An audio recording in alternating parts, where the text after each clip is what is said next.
Na diabetes tipo 1, como ela é uma autoimune, como qualquer autoimune, ela é causada pela destruição de algumas células, no caso da diabetes tipo 1, pelas células beta-pancreáticas, que são as que produzem um hormônio chamado insulina.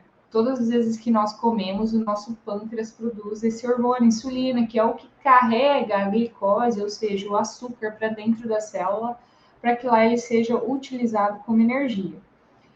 No diabetes tipo 1, que é autoimune, essas células produtoras de insulina estão sendo atacadas. Então, a pessoa produz uma quantidade muito pequena ou nada de insulina. Então, ela precisa injetar a insulina, porque o corpo dela não produz. E assim, ela vai repondo diariamente, mais que uma vez por dia, um hormônio que o corpo dela não produz por conta da autoimune que destruiu justamente as células que produzem esse hormônio, né?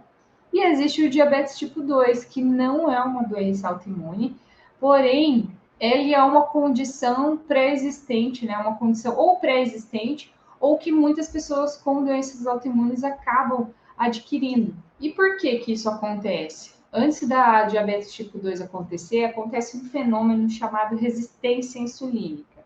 Ou seja, diferentemente da diabetes tipo 1, que seu corpo não produz mais insulina, no diabetes tipo 2, a resistência à insulina que antecede a diabetes tipo 2, o seu corpo produz insulina, porém ela não funciona de forma eficiente. Então, o seu corpo tem que produzir muito, ou seja, ela produz demais, porque o pouquinho, o que seria o normal, não está mais sendo suficiente, não está dando conta de fazer o serviço que deveria fazer. Então, o seu corpo produz muita insulina.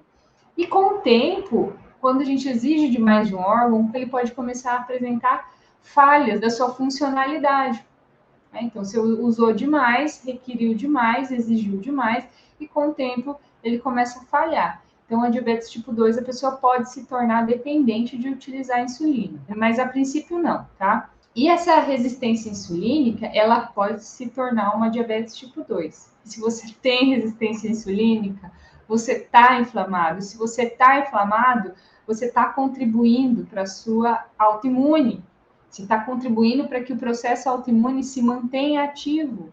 Você está dificultando a sua remissão, ou seja, inativar a sua autoimune, controlar o seu problema autoimune. Porque, de fato, são condições que coexistem. Resistência insulínica e autoimune ativo, na grande parte das vezes.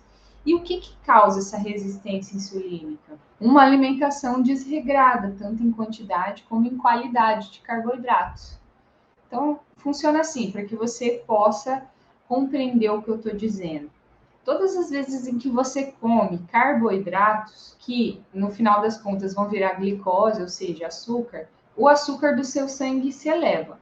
Mas ele se eleva, ele fica num nível normal, porque o seu pâncreas está produzindo insulina. Só que quando você coloca muita quantidade de carboidrato, ou seja, uma alta carga glicêmica, e muitas vezes um alto índice glicêmico, ou seja, carboidratos refinados, de rápida absorção, por exemplo, açúcar, por exemplo, batata inglesa, por exemplo, macarrão, arroz, pão, né? São carboidratos de alto índice glicêmico. Então, você está dando um pico de glicose no seu sangue e o seu pâncreas tem que acompanhar esse pico, porque ele dá conta de fazer esse processo.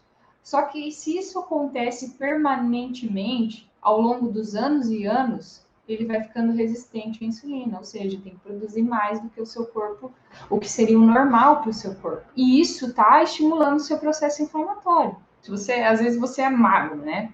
Você é magro e você fala, não, mas eu sou magro e não tem problema. E às vezes, gente, o fato de você ser magro te dá essa ideia equivocada de que tá tudo bem comer demais, que tá tudo bem comer carboidrato demais, porque a sua estética, a sua composição corporal não reflete esse comer demais em forma de gordura. Só que seus índices, sua questão inflamatória permanece, independente de você engordar ou não engordar, tá? Então tenham isso em mente. É lógico, se você está magro, a chance de você ter uma resistência insulínica é muito menor, tá? Porque o próprio tecido adiposo, o próprio tecido gorduroso, ele fabrica hormônios que vão te favorecer a continuar gordo. Então, quanto mais gordo, mais a fisiologia do seu corpo te mantém gordo. Então, se você tem excesso de peso e você tem autoimune, emagrecer é um passo importante para a sua remissão, tá? Agora, se você já está magro, não quer dizer que você não tenha resistência insulínica. Eu já atendi, na época que eu trabalhava com atletas com resistência insulínica, tá? E a Fabiane perguntou se existe algum exame que demonstra resistência insulínica. Sim, a gente pode avaliar através de alguns marcadores da próprio metabolismo da insulina e da glicose, né, como a própria insulina. Então, a insulina deve estar menor que entre 2 e 5. A hemoglobina glicada tem que estar por volta de 5, não mais que 5,3. Triglicerídeos acima de 70 já indica que você come muito carboidratos, então é uma forma de avaliar isso. E de forma indireta, né, através de sintomas, o que demonstra que você tem resistência insulínica?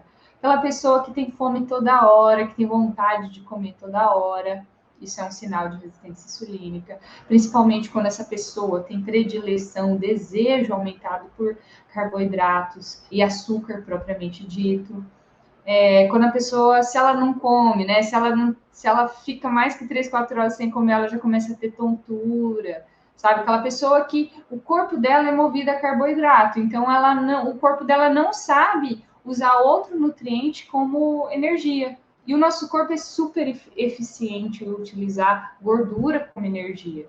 Só que se você dá algo que é muito mais fácil para ele usar como energia, que são os carboidratos, ele vai preferir os carboidratos, é mais fácil para ele. Então, quando a pessoa tem resistência insulínica, ela tem certa dificuldade de lidar com isso.